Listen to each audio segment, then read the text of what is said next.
All right. We were in Parashat Vayakhel this week. Our Torah portion, we didn't get a chance to do any readings today because we imagined this. We got behind in getting started and stuff. Our Torah portion this week is Exodus 35:1 to 38:20, and then our Haftorah is 1 Kings 7:40 to 50. And our two apostolic writing portions, neither of which we're actually going to look at. We're going to look at a different apostolic writing, but these are the portions that we would read for this week's Torah portion. 2 Corinthians 9:6 through 11, and then 1 Corinthians 3:11 through 18.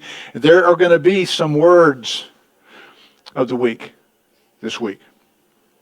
So we're going to look at this one, the formal word of the week. And then as we go through the study, there are some other words that we're going to bring up in the Hebrew that I want to share with you, and hopefully you'll write these down to remember them. So the first one, of course, is Vayakhel, which is the name of this week's Torah portion, and it means, and he assembled, and he gathered, and he brought together. The idea initially is like a hen gathering her chicks. He gathered them.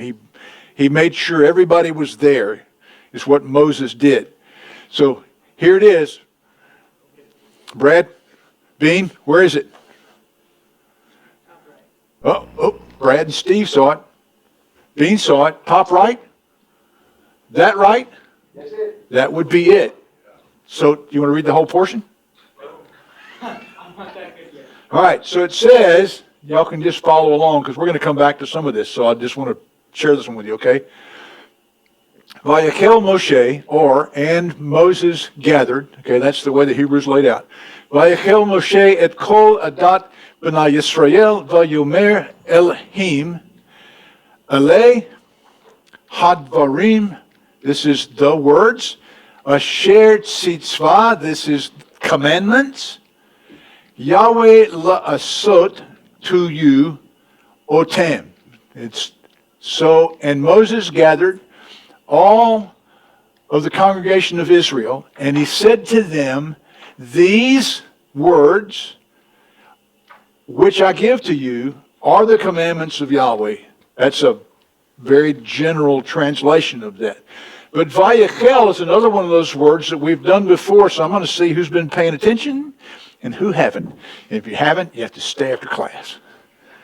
So we're going to break it down, okay? And he assembled. Does anybody remember what we've looked at before with regard to the Hebrew letters and the way Hebrew is made up? I'm looking at my brother Steve, hoping he'll remember too. It does go right to left, but remember there are pieces. So when we see, like here, when we see this word, if you will, in Hebrew, that's actually a phrase. It's not a single word. And so there are pieces that make up this word. All right, so the first piece is here. And we've got to pull that out because it's actually not part of the word. Now, we've done this before. This should kind of be familiar. So when we pull out that piece that was here, this piece is a conjunction. And or but. It's just leading us into the phrase. And the next thing, anybody? Nobody sees it. Even my bride's not pointing it out. It's this guy right here. Come on, we've done this before, y'all. What? It does look like a bird's eye, yeah. But it's this piece here. It's once again, it's a phrase. It's not just a word. In Hebrew, you have to break down the phrase in order to find the word. And then each word has a specific way that it's used. So the bird's eye, when we see it right here, it's first person. I'm going to fall back to my, don't you teach? I'm going to fall back to my teacher back here. First person singular non-feminine pronoun, he. That's what it is, okay? Yeah. And, remember, this is our phrase. And he assembled. So what we saw first was the conjunction and or but. Now we have the first person pronoun, he. which is the way Hebrew is set up. Remember, I've showed you before, when we put this together, the subject in Hebrew, this is your quick Hebrew lesson for the day, the subject in Hebrew usually comes after the word. So we have the pronoun embedded in the word, and then the subject is here. And this is Moshe, or Moses, which when we read it in our English would say, and Moses gathered. Yeah, he did. Or assembled. Gathered, assembled. You weren't paying attention. We're left with this. When we get done breaking it down, we're left with this. And this is our root word. This is the word we're going for. Now this is when I was looking at this, I was like, wow, God, you're so neat with your language. This doesn't look like it's going to be a big deal right now, but just hang on, Steve. Hang on. It is the word kahal. Does that sound familiar to anybody? I know it sounds familiar to you. Kahal. No, you're thinking Kohen. Kahal is called out, or assemble, or congregate, or gather. We are the Kahal. We are the Kahalim. We are the called out ones. We're the ones who are called out. Holy ones is not Kahal. Holy ones is Zadakim. You're trying to trip me up, weren't you? Zedek being righteous or holy, and then Im being the plural of it. But this one is Kahal, which is where we get this word in the Greek. Ecclesia. No. I mean, that's what it translated as, but once again, Carol and I had a rather animated discussion last night about translations and stuff. I don't know how they ended up with church, but we miss it because we see church and we think this building, or we think this group of people somehow like their name comes to mind because this is in their title, the Church of Christ. I mean, I get what they're going after, but we miss the concepts that are there when we don't understand the Hebrew or the Greek that's behind this. And then, of course, don't be running around calling us the ecclesia. Y'all, I don't speak Greek. If we want to really call it what it is, we are the assembly. We're the congregation. We're the called out ones. Those are how we as English speakers should remember and look at ourselves. I'm not going to get into the whole church Kirka circle thing. We're just not going to go there right now. So anyway, the ecclesia means called out, assembled, congregate, gather. Sounds pretty familiar. We've read that before. Now what's important about this word, this Greek word, is, all right, who knows what the Septuagint is? Exactly right. It was did everybody hear what Mike said? It's the Greek translation of the Old Testament. It was done by rabbis. This is important. It was translated by a group of rabbis in about 260 BC, something like that. Those dates might not be exact. Correct me if I'm wrong. In the 200s, before Messiah came. And it was translated into the Greek because, y'all, church planting is not a New Testament thing. The rabbis, the leaders of the Jewish people, were planting synagogues in nations long before the church ever came along. Where was Paul from? Tarsus. Wait a minute, Mike. That's not in Israel. What was he doing up there? Come on, think it through. Work with me. The diaspora, yeah. So his folks, obviously there was a community that lived up there. So there would have been a synagogue planted up there. And they would not, hang on y'all, don't send me no letters. They would not have spoken Hebrew as a ritual because they were in Turkey. They probably would have spoken Aramaic. there would have been Greek speakers who would have been reading the Torah. And they would have been reading it in Greek because they didn't know how to speak Hebrew. And so these rabbis got together and translated the Torah, the Tanakh, all of what we call the Old Testament, into Greek in order for these proselytes, converts, to be able to read the Torah and the Tanakh itself, okay? All of that, to say that this word ecclesia is the specific word that those translators used to translate kahal from the Old Testament Hebrew into the Old Testament Greek. So these were men who knew what word would fit the best to translate this in, and they chose ecclesia specifically for that. So when you read in your New Testament, when you read church, it's the word ecclesia, but from now on, don't think building, don't think First Church of the Frigidaire, think assembly, think congregation, think those who have been called out, and that's going to come up again, so file that away, Brad. All the believers. It absolutely means all the believers. So where we started with Moses, and he assembled, I told you, the idea is like a hen gathering her chicks. She doesn't leave any out. So, when he was gathering all of them to pass this word on to them, what? Did he leave Fred out because Fred was way over there? Nope. He went and gathered all of them so they all could get the word. So you're correct. It would be everybody. It doesn't matter. Here's the deal.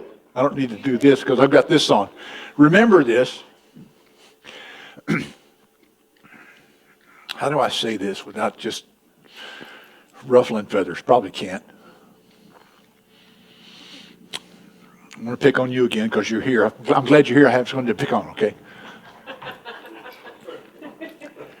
We come from two diverse backgrounds. But from both of those backgrounds, including his bride, okay, we came to know Jesus Christ. We came to know Yeshua the Messiah. We know him. We've been introduced to him. And then God introduced us to the walk of Torah.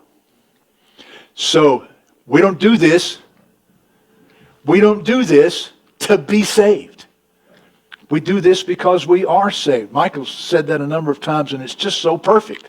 So yeah, those folks across the street, the folks downstairs tomorrow morning who know Jesus, the folks down the road, those folks in Barry, if they know Jesus, they're in that group. This is not an exclusive club.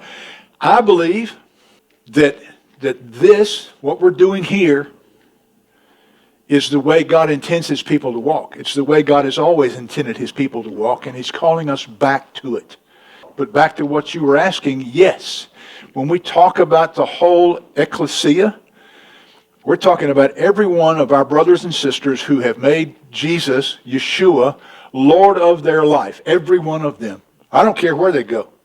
Doesn't make a hoot where they go. You mentioned one in one other earlier service about, so in other words, that Indian out there in Arizona, yeah, if he knows the Lord, he's my kin.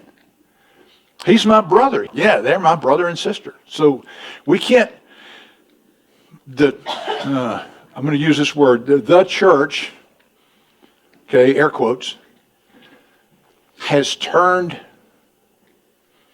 I don't think it was malicious. I don't think they started off to do this, but they've turned these different buildings into exclusive clubhouses. That makes sense? It's segregated, yeah. What were you saying too, Mike? Social clubs. Oh, that's true too. And sadly, that's kind of become the...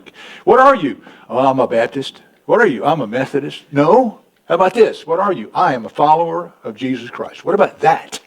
Shouldn't that be first before where you go to be fed?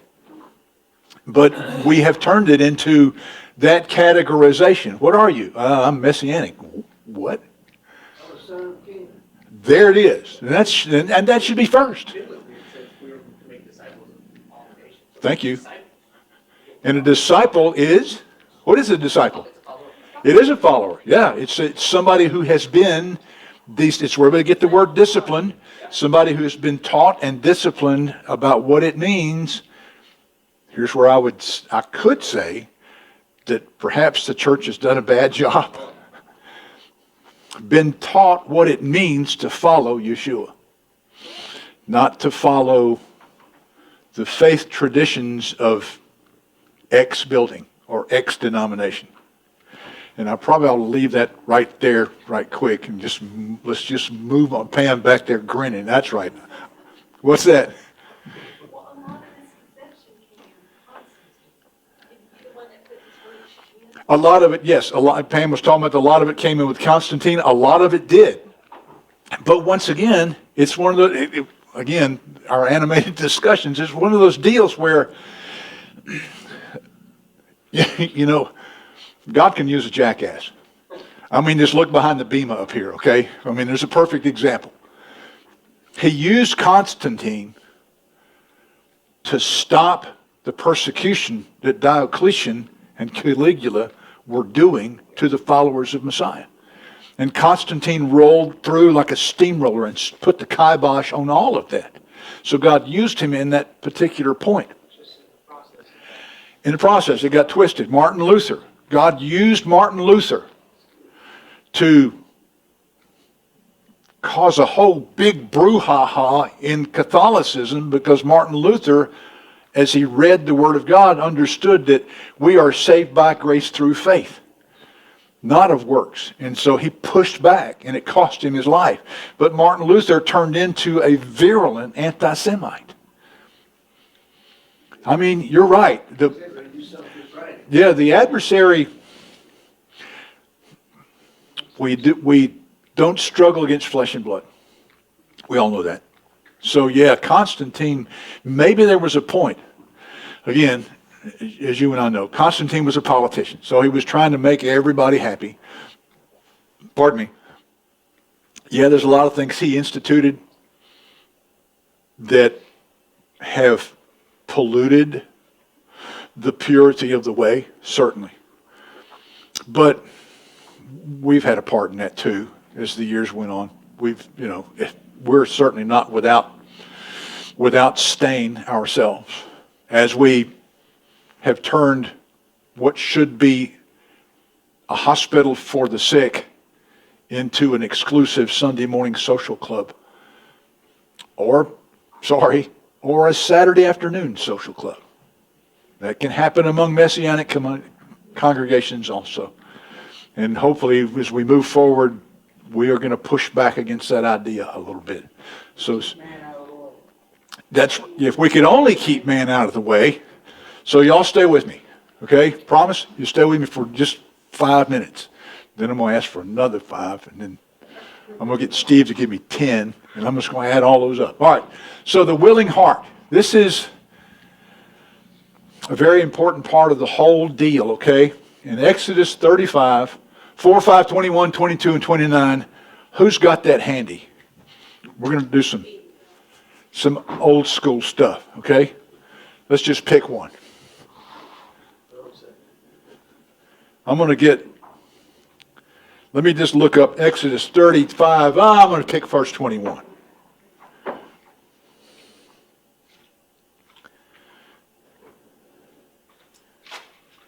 Verse 21 says, and this is in the TLV, says, everyone whose heart stirred him and everyone whose spirit was willing came and brought Adonai's offering for the work of the tent of meeting and for all its service, as well as for the holy garments. Who's got something else?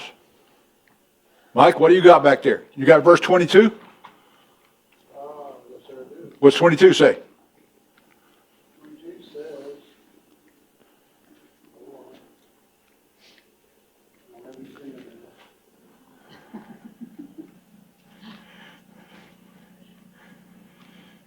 So they came, both men and women, all who were of a willing heart, brought brooches, earrings, signet rings, and ornaments, all sorts of goat objects, every man dedicating an offering of gold to the Lord. So everybody that had something to give gave. A willing heart. What? A willing heart. This is where he starts. He started all of it right here. It was even then, just like it is now, it was a heart issue. The first thing required before any of the tabernacle need was even revealed was the willing heart. If we come here every Saturday regularly, and we do this just to do this, without a heart for God, stay home. Because it's all about having a willing heart. Are we willing to have our hearts changed? Are we willing to have our boat upset as we try to get closer to Him? Are we willing to be scorched beyond recognition, Mike, as we stand close to the fire? This is a willing heart. So even here at Sinai, because they're still at Sinai at this point, it's a heart issue. It's always, listen, a lot of folks are going to try to tell you, taught this, I know he didn't, but I sure did, that everything that we see in the first 5 books of Moses was law. Everything was law. You were saved by works. The problem is, this doesn't say that. This says it was a heart issue even then. The folks had to believe something before anything else took place. So it was a heart issue. It was faith. Thank you very much. Their hearts had to be in tune with what Adonai was about to do. I'm falling back to our animated discussions because it was just so perfect. It all falls back into the situation of the idea of being in tune with what Adonai wanted. You and I were talking before we started about wanting the Holy Spirit to lead you. We want to be in tune. What is it that God's going to do? What is it that He want to do with this little congregation and the rest of our congregation that's online? What does He want to do with us? But what does He want to do with just this little congregation? Is this it? Does He have something else in mind for this little congregation? Does He want us to explode outside this room? I think that's part of it. But we have to be in tune with what He's about to do. We have to have a willing heart, which may put us on the line occasionally with sharing with other people that might not know what in the world are y'all doing over there. Exodus 35, 1 and 2. This is an important reminder that God had to give His people before anything else took place. So Moses called together the whole community of the people of Israel and said to them, "This is what the Lord," what did I tell you? Every time you see this, what's going on behind the scenes? That's right. It's the ineffable name every time you see all caps in the Old Testament. So don't get all wrapped, I almost got in trouble with what I'm about to say. Don't get all wrapped around the axle about seeing that in the Scriptures. Just remember, every time you see that, it's His name that's behind that. And this is the Good News Bible of 1992, which I picked this translation out because it's easy to read. So roll with me. This is what the Lord has commanded you to do. You have 6 days in which to do your work. So, okay, cool. So I'm going to work Tuesday through Sunday, and I'm going to take Monday off. Come on. Come on. You still here? Or did you go home? Come on. You have 6 days in which to do your work, but the 7th day. Okay, if I work Tuesday through Sunday, Monday's the 7th day after all the work week, isn't that the same thing? Nope.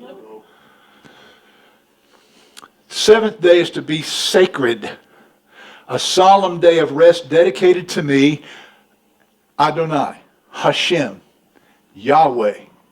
Anyone who does any work on that day is to be put to death. I think He's serious about this, but that's just me. Now, some knucklehead's going to come along. Y'all go ahead and write the letter. I want it. And say, why don't we stone people today? This is a simple question, and it's really got a simple answer. Because we do not live in a theocracy today. One day we will. When He returns and sets His kingdom up, y'all, We're going to be keeping the Torah. We might as well learn to do it now. So Israel is about to get instructions on building Adonai's dwelling place, which is the tabernacle, but he doesn't start off with the construction plans. Notice how he starts off. He starts off, even though building the tabernacle is important, what we do here is important. What takes place downstairs tomorrow is important. But the Sabbath is more important. We can do whatever we want to do. Let's say we're going to build Fabian and Gretchen a house. That they don't have a house. Well, that's important. We need to do that. But as important as that might be, when the Sabbath rolls around, we got to take that time off. Quit. That's what God is saying. I want you to build my house. I want you to build that place where I'm going to dwell with you, but don't you forget about the Sabbath day. Because that's an important point. And God's going to make it real important here in just a minute. It was important that Israel didn't lose sight of the fact that Adonai had designated a day of rest for them. Remember what Yeshua said about the Sabbath? You know, they were giving him a hard time about what he was doing, where he was sifting wheat or whatever he was doing on Sabbath and all that kind of stuff. And he rocked their boat when he said, Sabbath is made for a man, not man for the Sabbath. what? So, Brad, you mean this is our gift from God? Yes, it is. So it's our time. You better believe it. When I'm not here, about this time every Saturday, I'm out. It's true. We have to remember, as Fabian was pointing out, okay, when we were bouncing back and forth, we don't get to pick our day of rest. And this is a big problem that you find today, especially among our brothers and sisters in the church system. Well, I have to work to feed my family, and so I'm just going to take Monday off. No, it doesn't work like that, because it's an obedience issue. Even though God gave today to us as a gift, it's also an obedience issue. Now, sorry, lots of segues here, because we talked about this before, and other people mention this too, and it's a difficult place. What do I do if? What do I do if the job that I have doesn't let me off on Shabbat? Don't you dare put yourself in condemnation about that. Don't you do it. You go to work, you demonstrate that you're a child of the King, and you work as hard as you can to impress those folks, doing everything as unto the Lord. And just remember the Sabbath in the back of your head. And I will tell you, here's what will happen. Here's what will happen. God will move you into a place of favor. I know it. I lived through it. And I'm married to one who's walked through it. He will move you into a place of favor, and you will have Shabbat off. And it won't make any sense. Well, I know they won't do that for me because this place is a 7-day a week. Okay, and what's your point? Either God can do these things or he can't. If he can't, why do we serve him? Just ask him. He'll save your supervisor. Yes, he will. The word sacred means if it's important to him, he'll make it happen. You think? Absolutely. Because once again, go back to page 4 or 5 or whatever it was. It's a willing heart. If you're in that situation where you have to work 7 days a week and you have to get up and you go to work, and so when you're getting up and you're prepping for work and you're just asking the Lord, I know I need to do this, but I really want to be able to celebrate your Shabbat. That's that willing heart. And God has something to work with at that point, because he's got to know that you really want to be able to celebrate the Shabbat. So you know what Brad's talking about. He's talking about the time passed when the fence was broken and they were going out to fix it, and everybody stopped because it was Sabbath and turned around and went home. So the cows are still running wild. They went back in. Well, but they still could get out. The issue is, let me go here slowly. What's that, Michael? I know Torah makes exceptions for that. Torah makes allowances for that. But see, if we're we're bound up in the condemnation of the church system, I don't care what church system it is, even if it has SDA in front of it, okay? We're in condemnation. God doesn't do that. Yeshua taught against that. He said, if you got cattle, are you going to leave them locked up all day so they can't get water just because it's Sabbath? No. You're going to let them out so they can get to the water. You're going to take care of them. You know why? There's that, but the rabbis call that a righteous act. Not to mention God is life. Thank you. Falls in the ditch, you're not gonna leave If your ox falls in the ditch, you're not going to leave him there. You're going to get him out of the ditch. Okay? So here's the issue. The issue is, once again, the incorrect teaching is that, well, keeping the Sabbath, that's bondage. No, it is not. Because the freedom is, let's come back to their house right quick, okay? Let's say a tree falls and knocks the whole roof off the house. And I get on the phone and I call you. We've almost got that today, nearly. But I get on the phone and I call all the guys in this congregation and let all the gals know, look, we're not going to meet today because something happened and their house has like almost been destroyed. And we take our heinies all the way over there to Coolidge to help them build their house again. That is called a righteous act. And God favors that more than us sitting here keeping Sabbath with our pious clothes on because we're keeping Shabbat. No, you're not. You're being religious. Oops. Instead of keeping the Sabbath. Yeah. Absolutely. Assembly. Thank you. Community, assembly. Community itself, by definition, indicates that you take care of each other. Whenever it needed to be take care of each other. What was that acronym, FDA? SDA, Seventh-day Adventist. Oh, All right. Let me move forward before I get in more trouble. I know I'm going to get letters. So let's look at a passage from last week's Torah portion. This is about Sabbath importance. Here we go, Exodus 31, 12 through 17. This is Tree of Life. So Adonai spoke to Moses, saying, speak now to B'nai Israel. Quick test. What's that mean? B'nai Israel. What's that mean? Children of Israel. Surely you must keep my Shabbatot, which is simply plural for Sabbath, Shabbat. Shabbatot is Sabbaths. Okay? You must keep my Sabbaths, for it is a sign between who? Between him and us. Throughout, until Tuesday. Throughout your generations. Thank you. So you may know that I am Adonai who sanctifies you. Stop. Hard stop. Okay? Who's doing the sanctifying? Adonai is the one who sanctifies us. Not the day that we keep. Sorry, I had to throw that in there. We are not sanctified by keeping the Sabbath. We're sanctified by Adonai.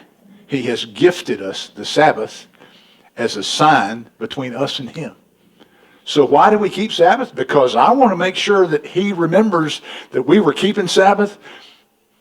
So when everything goes sideways, he'll put me in the ark just like he did Noah. That's a teaching for another time, but that's exactly what the deal is. If we stay in covenant with him, this is a sign for him that we are his. So that when those days come, we can depend on him to take care of us. And he does, and he will. So anyway, going on. Therefore, you are to keep the Shabbat because it is holy for you, not holy to you. We make it holy to us. Did you know that? It is a holy day. It is a sacred day. It's a holy day for us. It's a gift. But we, if you remember the commandment, remember the Sabbath day to keep it holy. It's up to us to keep it holy. You are therefore to keep the Sabbath because it's holy for you. Everyone who profanes it will die. Once again, obviously he's serious. For whoever does any work during Shabbat, that soul will be cut off from the midst of the people. Can I take just a minute here and say that this is another one of the situations people will point to that little phrase and say, see, I told you this whole Sabbath keeping thing is bondage. because God wants to kill everybody that doesn't. This is what happens when you don't read a passage in context with not only the entire passage. Here's the secret about context. Can I tell you a secret? I got a secret today. I want you to write this down, okay? When it comes to keeping things in context, you can't just keep it in context with 4 or 5 verses. Because the context has to be in context with the book. So this, in other words, this is Exodus. This little verse, this little part of the verse has to be in context with the whole book of Exodus. Not just this part of Exodus. You know what that means? It means you have to study. Because you can't read Exodus in context unless you understand Exodus in context with the whole Torah. Whoops. You can't start, thank you, you can't start in the middle of the book. I mean, you can, but look where that got us. Just saying. All right, sorry. There's just so much going on. I know. All right, work is to be done for 6 days. Not Tuesday through Sunday. Sabbath is the day. But on the 7th day is a Sabbath of complete rest, holy to Adonai. Whoever does any work on the Shabbat will surely be put to death. And so B'nai Israel is to keep the Shabbat, to observe the Shabbat throughout their generations as a covenant until Tuesday. Perpetual. What does that mean? Perpetual? Huh? Never dies. It's like everlasting, forever. So this is a forever covenant. It didn't stop when Yeshua rose again. And I'm sorry. I'm just saying. So it didn't stop then, because it's a perpetual covenant. It is a sign, here we go again, I like this part, between me and B'nai Israel forever. For in 6 days Adonai made heaven and earth, and on the 7th day he ceased from work and he rested. And of course, somebody is going to say, yeah, but Dan. Yeah, but Faith. Come on, dude. This says between him and Israel. Come on. I'm a Baptist. That's my point. My dad said, I'm not a Jew. But my grandfather said, yes, you are, because we're all part of Israel. Turn the truck around. And your grandfather was correct. He wasn't correct about turning the truck around, but he was correct about the idea that we are all part of Israel. Ephesians chapter 2. How many times have I been there? And yet nobody listens. Ephesians chapter 2, Romans chapter 11. I can't make that any clearer. Sorry, I mean, the scripture can't make that any more clear. Nobody converts to anything. We get absorbed into the nation of Israel.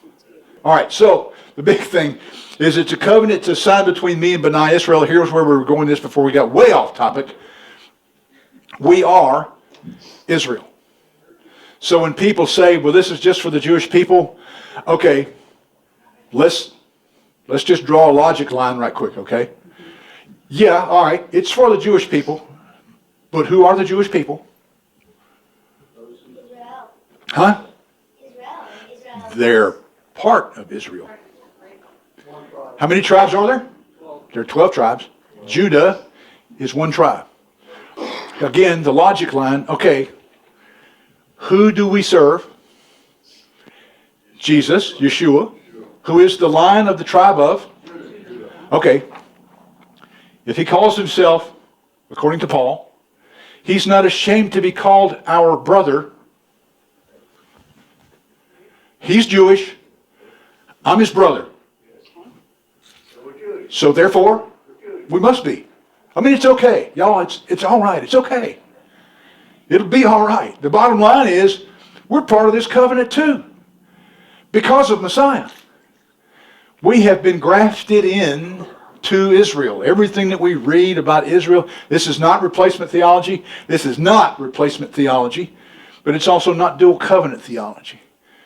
It's the theology that God set up so that Gentiles, y'all, I'm not of the tribe of Abraham, of the line of Abraham physically.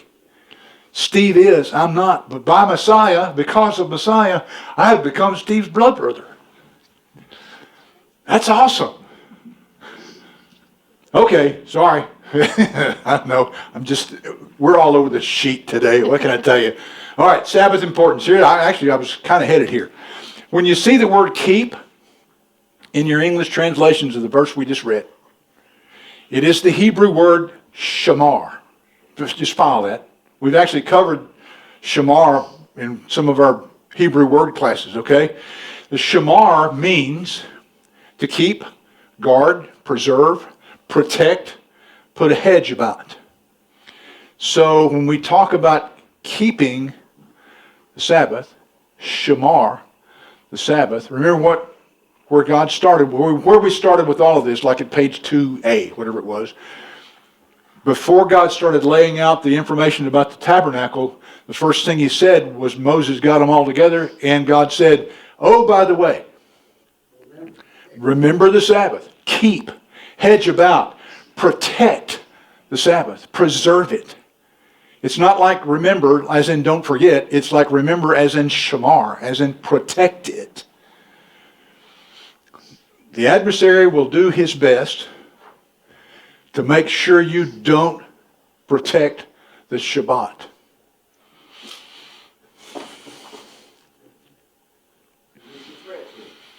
I don't know what he's going to do, but he's going to do something for the Campos family because you honored and protected the Shabbat. Amen. That's right. In the name of Yeshua, That's right. we cancel all the plans of the adversary against the Campos family. From this point forward, you will be protected and cared for by the Most High himself because you have honored his Shabbat. It would have been easy to stay home. You chose not to.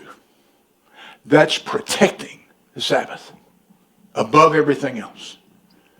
That's what we must do. It's put a hedge. People talk about putting a hedge about it. You may in front of our house we have a hedge of Japanese holly. You can't get to the windows in the front of our house unless you want to go through that. So it's like an idea of a protective hedge barrier. Yeah. There you go. Baby. Okay. All right. Moses was about to present the Torah to the people. Remember where we're at now. Okay. At this point in the book of Exodus, Moses went up. He got the word, if you'll pardon that. Okay. He got the word and he came back down. When he came back down, they were having that big brouhaha downstairs. Okay. And Aaron went, it ain't my fault. I threw the gold in and this calf jumped out. I don't know what to tell you. Okay? And then Moses went back up for another 40 days. And came back down. So now he's back down. They're still at Sinai. Moses now finally is about to present the Torah. He hadn't even had a chance to present the Torah to him yet. So what he's going to present first, though, is God's plan for a house so that God can dwell among his people. That to me, y'all, that's awesome. With everything he's dealt with these people, with us, the first thing he wanted was a house so he could dwell there among those people. Why would Adonai choose to reemphasize the fourth commandment in such detail at this point? You don't want him to build in the tabernacle. It's on Shabbat. This work has got to cease. Y'all stop, because this is going to be a holy place. So you certainly don't want to be building the tabernacle of the Most High on the Shabbat that's supposed to be a sacred day, right? My take on this whole thing is so they wouldn't get so busy doing the work that they forgot to observe the reason they did the work. We could say the same thing today. We cannot, hedging about the Sabbath, Diane, keeping the Sabbath, protecting the Sabbath. We cannot get so busy doing the Sabbath that we forget why we keep the Sabbath. Because then it's just religion. It's just like everybody else. It just becomes ritual and it's useless. We're spending time with each other, which is important. But the reason we're spending time with each other is because we're spending time with the Lord. In case we forgot. So it's time spent with him. All right, so here we go. I know you thought I'd lost my place. I didn't. So it was important that Israel didn't lose sight of the fact that Adonai had designated a day of rest for them, that gift. And here we are again. Here we are again. Remember, keep, hedge, protect, all of those things. We have to learn. It's a process, Mike. It's a process. We're down the road with the process at this point. We have to learn to protect this day. Which is why if you call us, there's a possibility on this day we might not answer. There's a possibility we might not respond to your text. It's not because we're cold and callous. It's because we're protecting the day. Because there's nothing more important than protecting the day. Unless it's those righteous acts that we have an opportunity to be part of. All those people around that mountain were not all Israel. That's correct. Back then, all those people around that mountain were not Israel. Today, all of us around this mountain are not all Israel by birth. Can I make a change? I mean, that's a good observation that all those people around that mountain were not Israel. But all those people around the mountain the mixed multitude, God had already made a way for them to be Israel. But also, he was very specific. He gave this out. This is part of his Torah teaching. He said, keep the Passover and be circumcised. And in that way, it's in the text. Those people were to be treated as if they were native-born Israelites. Not adopted, native-born. So, yeah, they weren't all Israel, but they could all be Israel. Of course they were. Everybody that was a slave, I mean, and that's a good question. Brad wanted to know if some of them could have been Egyptian. Of course they could.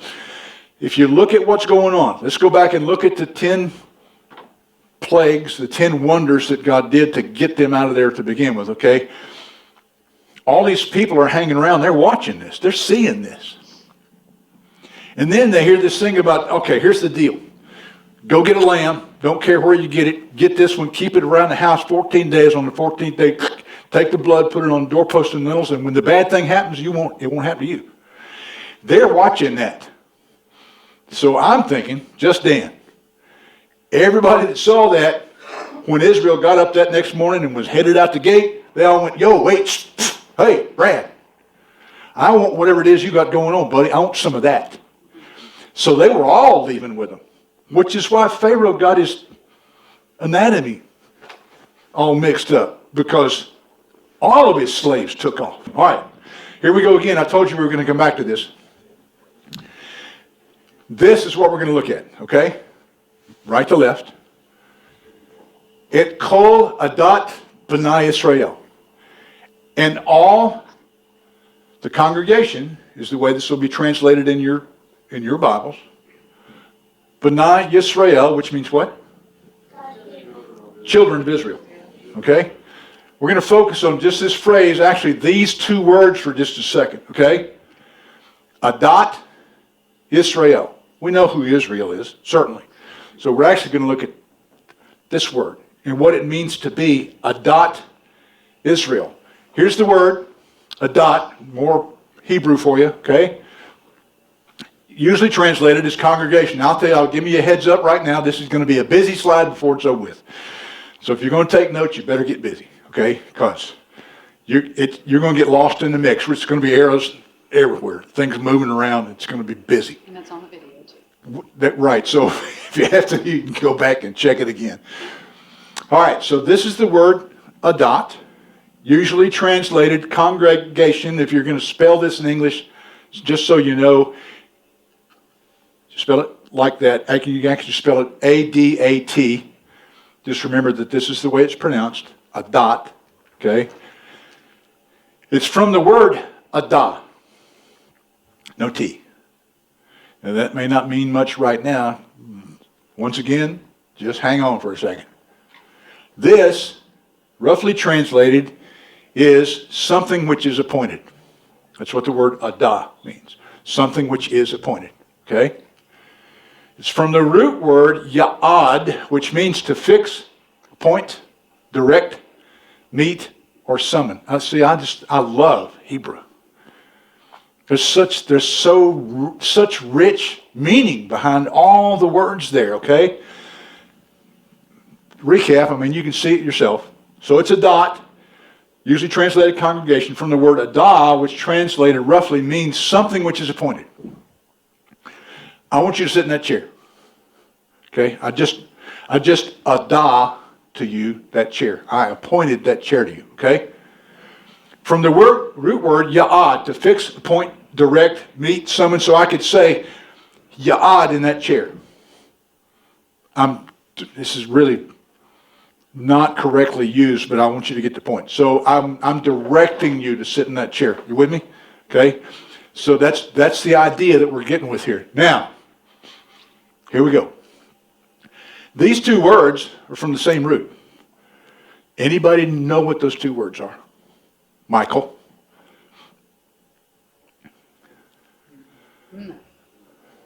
Starts with an M. It starts with an M. It's got an O in it. And then an E. And then a day, moed, and moedim, which means what?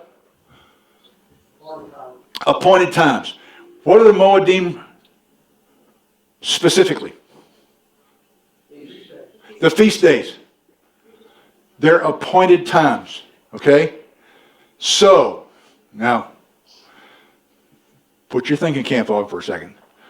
So, Adat Israel, the word Adat is from, what? It's a judicial command. He's appointing Israel to do something. Y'all get that? You want this? No? He's appointing Israel to do something. He has an appointment for Israel. So that appointment, that idea of appointment is the same thing we get the appointed times from. These are God's times, not our times.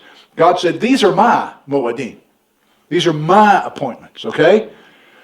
So Adat Israel, Adonai was calling Israel for a special reason. Well, not only that, stay with me.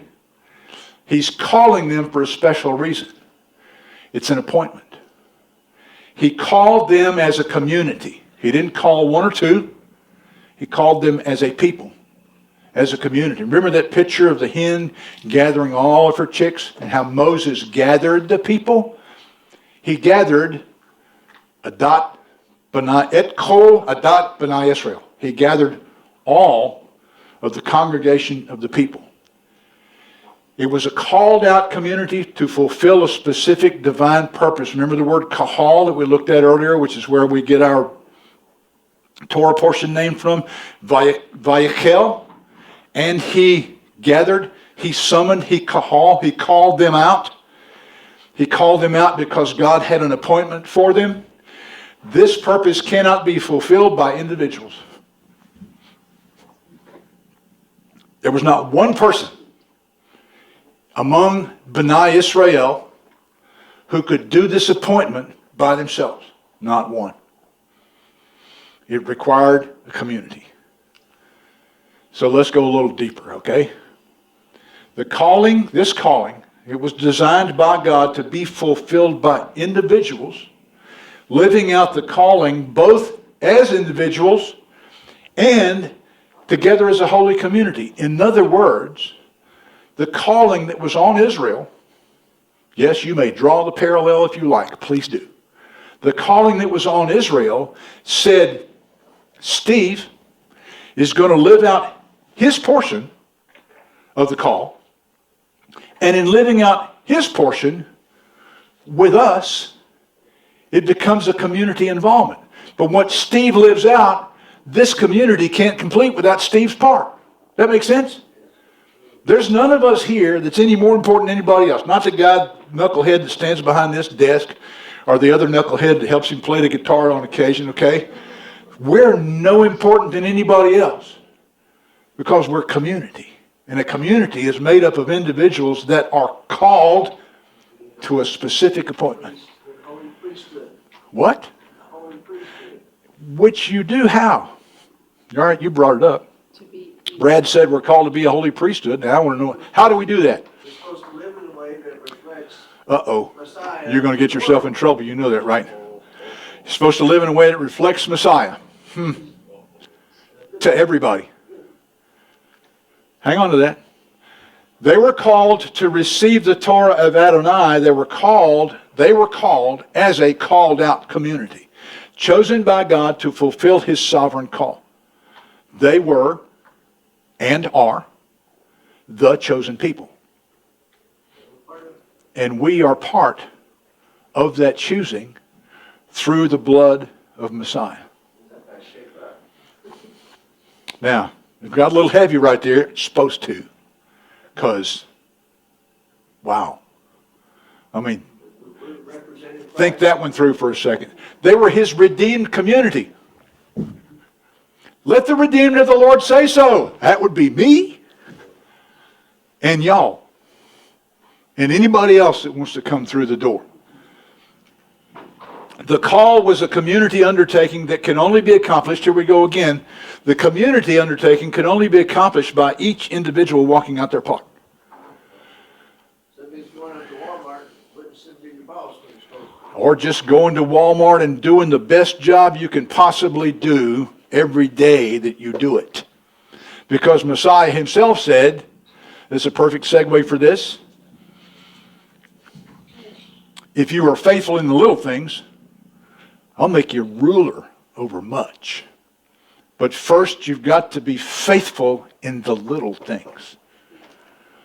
It was to be lived out as a holy partnership. If I am in a place where I need to get encouragement or counsel, I need to know that there's nothing to stop me from picking the phone up and calling my brother Michael and pouring my heart out to him, knowing, first of all, that I can trust him with my heart, and that he will give me godly counsel, and that it will never go any further than Michael and I.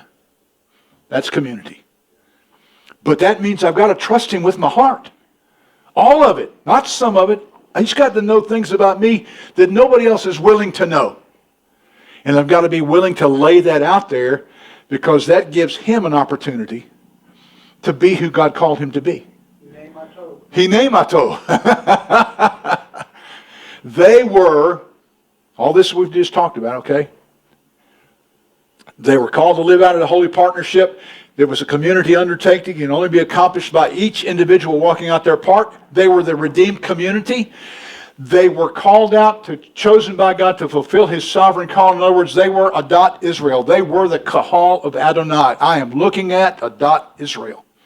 The Kahal, the called out ones of Adonai. Because Messiah called you out of the world. And by the blood of Messiah, we are part of Israel. So whatever the appointment was that God had for them in Exodus, y'all, don't get heavy again, Brad, sorry. We have the same appointment. When he told them, you are to be a blessing to the world, how was it that he phrased that, baby? When he talked about Israel, Israel was called to be a light to the nations. We're called to be that same light. And it ain't about, our brother David stood up here, it ain't about grabbing your 97-pound Schofield Reference Bible, I had one, whacking people over the grape and hollering, repent. That is not being a light to the nations. Having compassion for your neighbor, loving my neighbor as I love myself, that is being a light to the nations. And who are the nations? If we are Israel, who's the nations? Because you see, my family line, my bloodline is like German, Scotch, Irish, Dutch. If you want to know why I'm wackadoodle, that's all you need right there, okay? But that's who I am. That's who my family is. So that actually physically makes me of the nations, because I wasn't born. I don't have the bloodline that Steve has. But because of Messiah, I do have that bloodline. So I am no longer Gentile and heathen without God. I am now part of Israel, washed in the blood of Messiah, part of this calling. So the nations are those who do not know him. Those are the nations we're to be a light to. And that's to be every day. And I'm going to fall back on, I believe it was Augustine, or some people say pronounce it Augustine. Augustine. Anyway, that guy, who said, Preach the gospel 24 hours a day. And when you have to, use words. In other words, if you're living the gospel, you don't have to say anything. And now, what about now? Many in today's independently minded world overlook the importance of community. I can do this, Brad. I got this, brother. I got this. This is especially true for those in Torah communities. Am I right or not? There's a lot of folks in the Torah communities who are like, no, I study on my own. No, I appreciate y'all, but I have an online community that I'm with. Sorry. If you're with an online community, if you're online with us, that's great. But you need to be part of a community. You need this interaction. You got to be, you need that flesh to flesh. You need that. Sometimes I need Steve's embrace on Shabbat. I might just need that because that's important. It's that connection. It reminds me that we're community. Independence from the community is not a Torah concept. Did you know that? Independent living is nowhere in the Torah. It's nowhere in the Torah. So if all you do, if all you do is get on Zoom and pray with a lot of people from all over the world, that's great. But if that's all you do, you're not living a Torah life. Oops. I know it's going to get this in. Sorry. Biblical Torah observance cannot be fulfilled unless it's done in community. It can't. The Torah community has a lot to learn from those churches that are part of outside ministry because they're operating as a community, which is one of the reasons I mentioned us wanting to do the Bible study. Let's start getting together more as a community, not just two times a month. But let's talk about the tabernacle. I know this is like a marathon teaching, but y'all please stay with me because we got to go someplace important before it's over with. The tabernacle was made up of 10 significant elements. Now, it's more pieces than this, okay? But I came up with 10 significant elements that I think are important. There's the outer wall. Let me go over here. There's the outer wall, which of course is the outer wall. It's that hedge. This is the place that separated everybody from being in there. And then there was the court, just the general court itself. There was the basin and the altar. Inside the holy place was the table of showbread, the menorah, the incense altar, and then inside the Holy of Holies, of course, was the Ark of the Covenant. Those 10 pieces made up the tabernacle, but it was called Echad, or one. But Gretchen, Yes, sir. there's all these pieces. How can it be one? There's all these pieces. Come on, Gidget, I count 10. That's not one. And yet God calls it one. Because What purpose? it had one purpose, and the thing couldn't operate unless all those pieces are in place. What? Oh, that's good. Let's put it another way. The tabernacle had lots of parts, pieces prescribed for the completion and its use. You know, the buckles and turnbuckles and snaps and the clips and the sheets and the blankets and the pans and all that stuff. I mean, just look at everything that's laid out. It could not function correctly unless all of those pieces were in place and functioning, and yet it was considered to be one. People didn't refer to the tabernacles. They didn't refer to the tabernacle pieces. They simply refer to the tabernacle. That's house. It was just one. It was one thing, and yet it had all those pieces in it. So where else do we see this concept? What? Like 1 Corinthians 12? All right, let's do a little old school. What does 1 Corinthians 12 talk about? I don't know. Let's look for a second. What do you think? We'll make this fast. I could spend all day. I know Baby can spend all day here too. This is the teaching moment. This thing, you can dig out so much meat out of 1 Corinthians 12. Paul's talking about a lot of things, so since I've already blabbered a lot, let's focus on verse 14. Let's start with verse 14. There's a lot of things I wanted to say, but I took too long to get it. Verse 14, I'm reading the same version that Jesus used. You know, the King James Bible. That's what he grabbed, you know. He grabbed that one on the way out of the house when he was going to teach the disciples. For the body is not one member, but many members. And if the foot says, because I'm not the hand, I'm not from the body, is it therefore not of the body?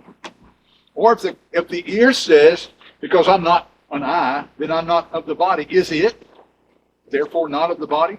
If the whole body was an eye, then where's the hearing? Or if the whole body were just hearing, then where's the smelling?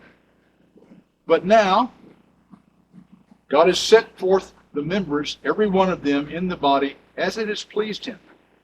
If they were all one member, then where is the body? But now there are many members, yet one body.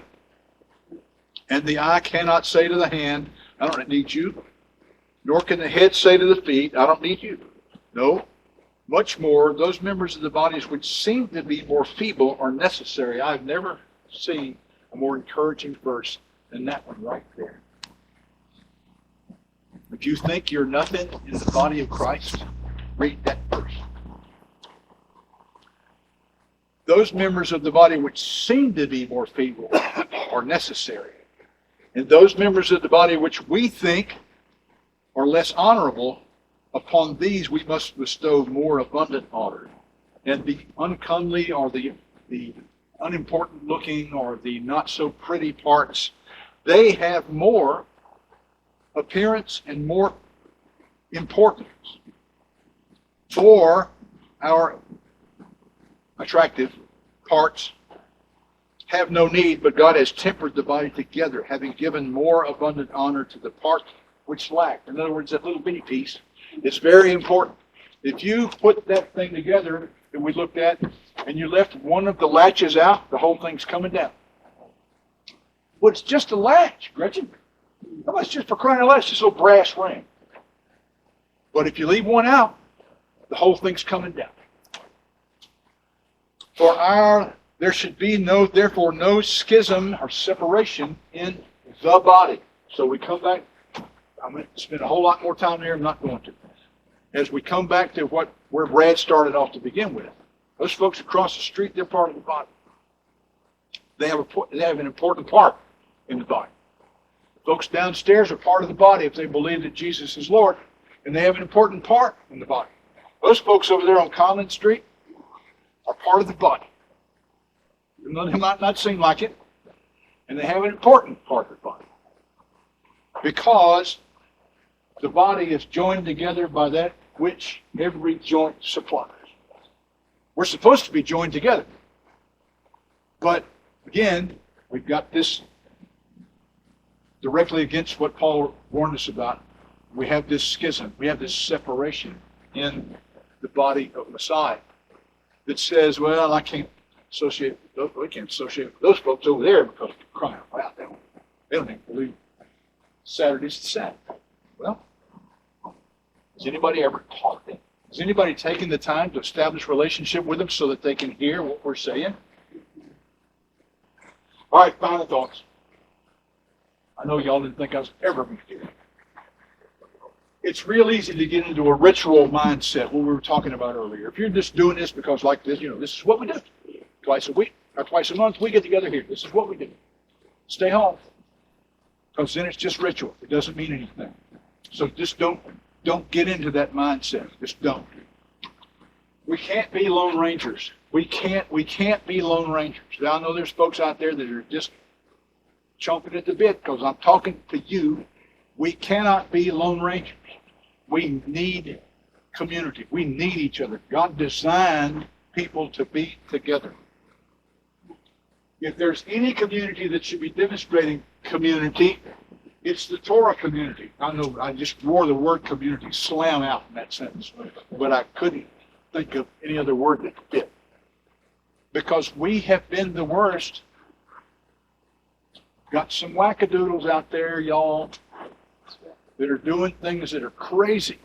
and bringing a bad name to the Torah walk. We've got to stop it.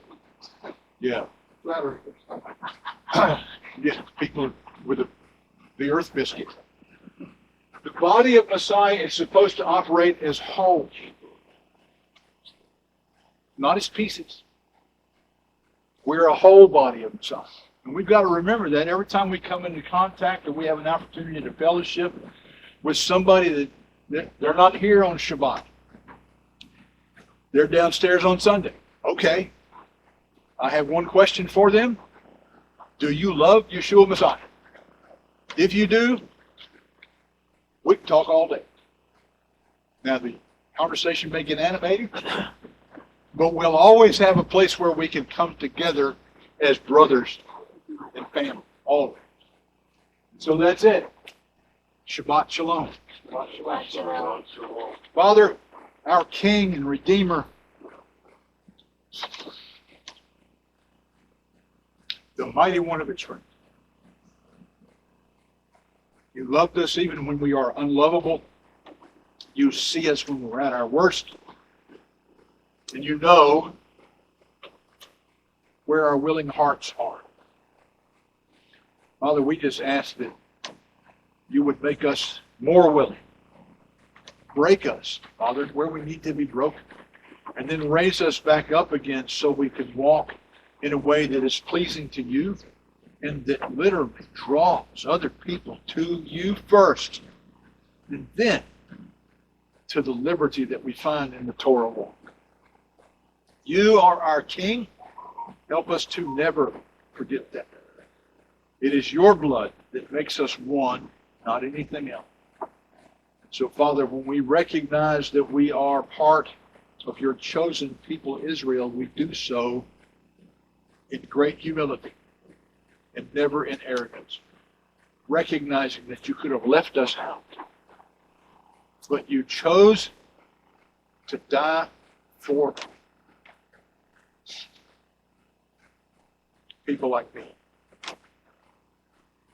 You chose us. We were still broken and ruined. And you repaired us and stood us back up and told us to go and be conquerors in Yeshua Messiah. Father, whatever words I've spoken today, I ask that those seeds would fall on fertile ground and that everyone who hears the word spoken today would be marked and changed, that their life in you would take a turn for deeper things. Now, as we depart this place, please bless every home represented, whether they're here with us today, or whether they'll hear us online later. Bless them richly, Father. As my dad would say, just bless their socks off, so they just know that you love them. We thank you. We magnify you. We glorify you. For you alone are the only reason that we do this. For there is none like you. So, Father, we thank you. We worship you. Thank you for this gift, as Brad pointed out. The gift of this day, that you loved us enough that you set a day aside for us. Watch over us, protect us. Keep us safe until we can gather again. Father, teach us what it really means to be community. We ask these things in the name that is above everything. In the name of Yeshua, our Messiah. And everyone said, Amen. Yivarakaka Yahweh v'yishmareka. Ye'er Yahweh panav alecha v'chuneka. Yisa Yahweh panav alecha v'simleka. Shalom. Now may Yahweh bless you and keep you. May he make his face shine on you and be gracious to you. May he lift up his countenance upon you and give you his shalom. In the name of the Prince of Peace, Yeshua, our Messiah. Amen. Amen. Shabbat shalom. Shabbat shalom, everybody. Shabbat shalom. Thanks for joining There, us. kids, for coming, folks. Thanks for coming, all y'all.